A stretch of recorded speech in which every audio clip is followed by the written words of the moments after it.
Assalamualaikum warahmatullahi wabarakatuh.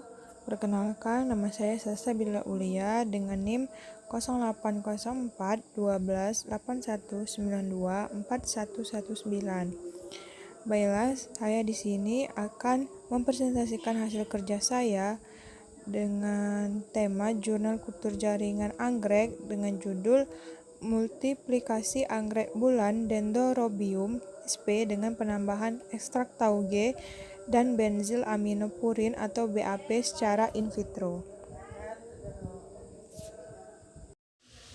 Baiklah, pertama yaitu ada pendahuluan. Anggrek merupakan jenis tanaman hias yang keberadaannya di alam bebas mengalami penurunan dan terancam punah. Nah, biji anggrek tidak memiliki endosperm sebagai cadangan makanan, sehingga untuk perkecambahannya ini dibutuhkan nutrisi yang berfungsi untuk membantu pertumbuhan biji. Oleh karena itu, untuk kelangsungan tanaman ini perlu adanya budidaya tanaman anggrek. Salah satu caranya adalah dengan cara budidaya secara in vitro. Multiplikasi mikropropagasi merupakan kegiatan perbanyakan calon tanaman baru secara in vitro yang dilakukan dengan cara merangsang pertumbuhan tunas tanaman baik secara langsung maupun melalui induksi kalus terlebih dahulu. Zat pengatur tubuh yang dapat menginduksi proses multiplikasi yaitu adalah golongan auksin dan sitokinin. Contoh auksin itu seperti ekstrak tauge yang sesuai dengan jurnal ini, sedangkan sitokininnya yaitu adalah benzil aminopurin atau BAP. Selanjutnya ada bahan dan metode. Pertama ada bahan. Bahan-bahan yang digunakan adalah expand anggrek Dendrobium sp, ekstrak tauge, BAP, dan larutan stok hara, murasage, dan skuk atau MS. Selanjutnya yaitu ada rancangan percobaan. Penelitian ini menggunakan rancangan acak lengkap atau RAL faktor yang terdiri dari dua faktor. Perlakuan yaitu ekstrak tauge dengan konsentrasi 0%, 5%, 7,5%, 10%, dan BAP dengan konsentrasi 0 molar, 10⁻⁷ molar, 10⁻�6 molar. Kedua faktor ini dikombinasikan sehingga diperoleh 12 kombinasi. Setiap kombinasi ini diulang sebanyak 3 kali sehingga diperoleh 10 unit percobaan.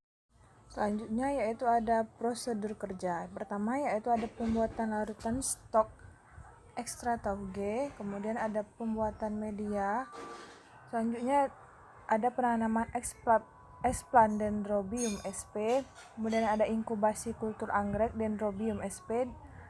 Kemudian ada parameter pengamatan. Parameter pengamatan yang digunakan pada penelitian ini yaitu ada jumlah tunas, jumlah daun, dan jumlah akar. Terakhir yaitu ada analisis data. Data yang didapatkan akan dianalisis dengan analisis of variansi atau ANOVA 2 jalur. Selanjutnya yaitu ada hasil dan pembahasan. Hasil pertama yaitu ada jumlah tunas. Pada tabel 1 ini dijelaskan rata jumlah tunas anggrek Dendrobium pada perlakuan kombinasi ekstrak tauge dan BAP. Nah, jumlah tunas terbanyak yaitu pada konsentrasi tunggal BAP 10⁻⁶ sebanyak 8,6 tunas, sedangkan untuk interaksi ekstrak tauge 5% itu 90⁻⁶ BAP terbanyak sebanyak 4,66 tunas. Kemudian ada tabel 2 yaitu jumlah daun.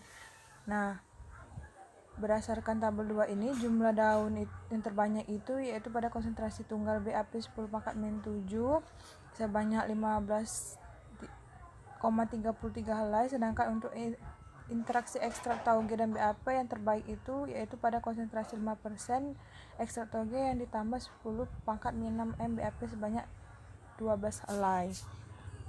Dan yang terakhir yaitu pada tabel 3 yaitu rata jumlah akar anggrek. Nah, pada tabel 3 ini jumlah tunas terbanyak itu terdapat pada konsentrasi interaksi 10% ekstrak tauge yang ditambah dengan 10⁻⁶ BAP sebanyak 4,67 buah. Selanjutnya itu pembahasan. Berdasarkan hasil penelitian yang telah dilakukan menunjukkan bahwa perlakuan kombinasi ekstrak tauge dan BAP, perlakuan tunggal ekstrak tauge dan perlakuan tunggal BAP tidak berpengaruh terhadap jumlah tunas, jumlah daun, dan jumlah akar. Penambahan eksotauge dan BAP diduga dapat mengubah rasio antara ZPT, eksogen dan endogen menjadi tidak berimbang, sehingga dapat menghambat pertumbuhan. Terakhir yaitu ada kesimpulan. Penambahan eksotauge sebagai sumber auksin dapat meningkatkan kadar hormon auksin di dalam eksplan. Tingginya kadar auksin di dalam eksplan akan memacu tanaman untuk mensintesis zat pengatur tumbuh lain yaitu etilen. Auksin pada konsentrasi tinggi dapat menghambat pembenyakan sel. Hal ini terjadi karena tingginya kadar auksin akan memacu sintesis etilen. Etilen umumnya bekerja sebagai inhibitor pertumbuhan. Interaksi dan pertimbangan zat pengatur tubuh yang ditambahkan ke dalam media kultur dan yang diproduksi oleh sel tanaman secara endogen menentukan kecepatan dan arah perkembangan suatu kultur. Baiklah, itu saja presentasi dari saya.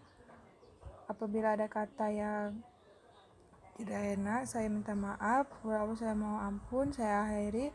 Wassalamualaikum warahmatullahi wabarakatuh.